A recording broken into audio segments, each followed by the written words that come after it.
په بې زمانه زمانو کې د لټون پیل. زمانه ورکه وه، نن و پرونو سبا نه و څرګند.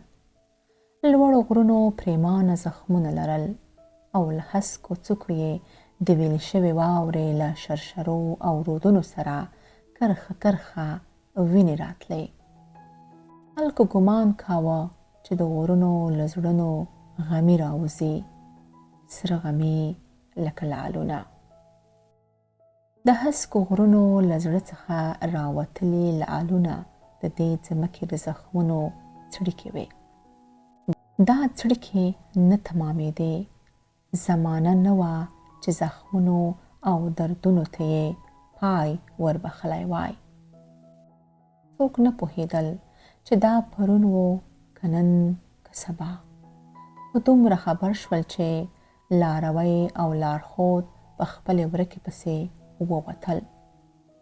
لارښود ببرې ایرهیي څڼې لرلې او د هغه زده کوونکي او مرید لاروي داسې برېښنده سترګې لرلې چې له هرو کتلو څخه یې پریمانه پوښتنې پیدا کېدلې.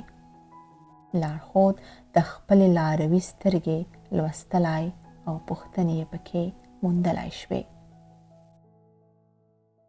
د یو پسرلني باد پستو ګوتو د لارښود څڼې خوځولې چې مرغیو له غوټیو څخه وپوښتل: د دوی ورکه څه ده؟ له غره څخه مسته شرشره چې په خپلو سپینو رګونو کې یې سرې وینې رابهولې او خلکو ګمان کاوه چې د غرونو له زړونو څخه لعلونه راوځي، د مرغیو پوښتنې ته ځواب ورکړ: دوی په رښتیا پسې ګرځي. رښتیا؟ هو، رښتیا. د څه شي رښتیا؟ دا رښتیا چې موږ ولې داسې یو؟ ښه نو، دوی به په سلو منزلونو ګرځي چې رښتیا ومومي.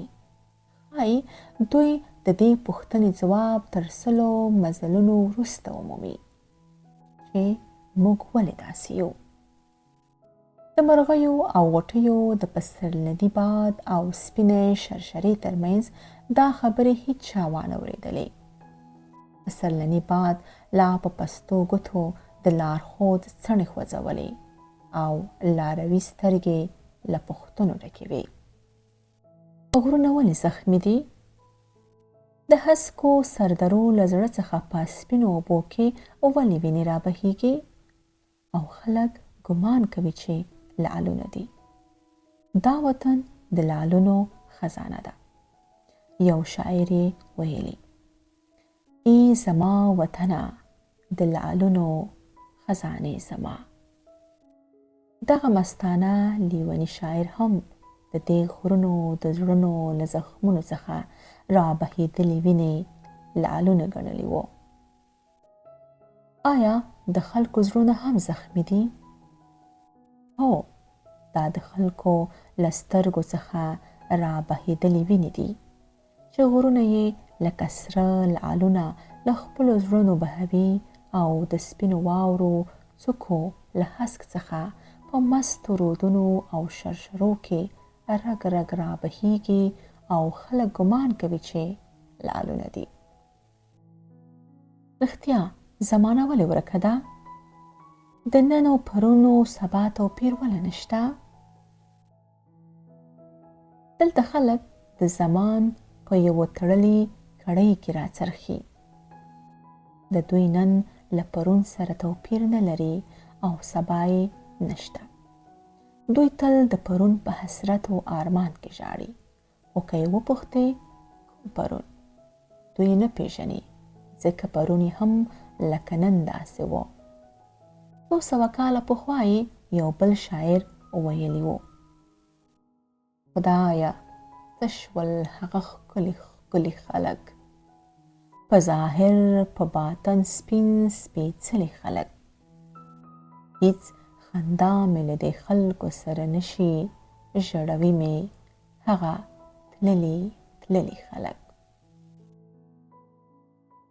200 کاله پخوا هم د دوی ملنګ شاعر د تیرې زمانې حسرت کاوه. نن هم دوی د خپل پرون چې نشته حسرت او آرمان کوي. هغه خلک چې تل د تیرې زمانې حسرت کوي نن نه لري، او هلته چې نن نه وي سبا هم نشته. دلته زمانه ځکه ورکه ده چې تیره زمانه ښه ښکاري او نن و سبا د دردونو، زخمونو او غمونو بلا غوندې ویرونکې ده. خلک د نن و سبا له ویرې پرون ته پناه وړي، هغه پرون چې لا بل پرون ورته خیسي. دلته زمانه نشته، ځکه تر پرون نن او تر نن سبا ښکلې نه ده. تر پرون نن او تر نن سبا ځکه ښکلې نه ده چې د ښکلي کولو ژمنه او اراده یې نشته. خو دا ولې؟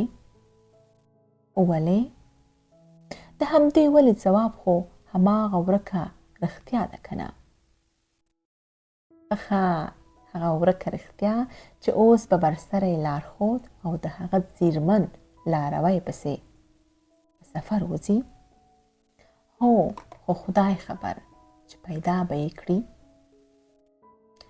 داسې مه وایه دوی به سل منزلونو ووهي او ښایي رښتیا به پیدا کړي. خدای دې وکړي، مګر ویرېږم چې د بې زمانې په کومه ګردله کې ترې بیرته ورکه نه شي. مرغیو او غوټیو واورېدل چې پسرلني باد شرشرې ته وویل زه به ورسره ملګرتیا وکړم او ګورم به چې ورکه رښتیا چیرته پټه ده.